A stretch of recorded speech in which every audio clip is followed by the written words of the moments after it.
Kryetari i Partisë Demokratike Sali Berisha ka reaguar pas vendimit të Partisë Socialiste për të mos mbështetur kërkesën e strukturës së posaçme kundër korrupsionit dhe krimit të organizuar për dhënien e autorizimit për arrestimin e ish-kryeministres Belinda Balluku. Në një deklaratë për mediat, Berisha tha se refuzimi i mazhorancës për të lejuar veprimin e drejtësisë për bën një ndërhyrje të drejtë për drejtë tek ekzekutivi në sistemin gjyqësor.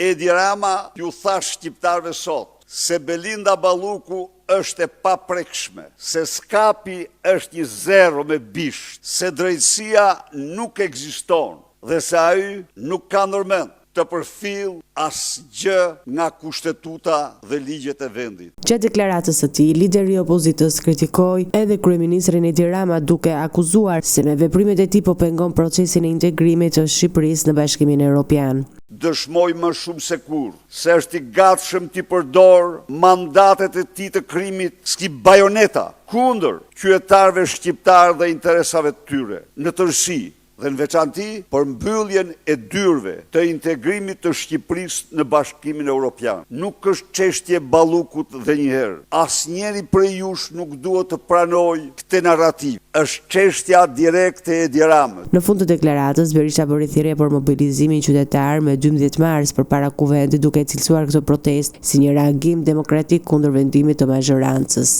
Në orën të gjithë Shqipëria para parlamentit, në një protest në një kryengritje paqësore më të fuqishme që ka njohur vendi. Zgjidhja është vetëm në durt e qytetarëve.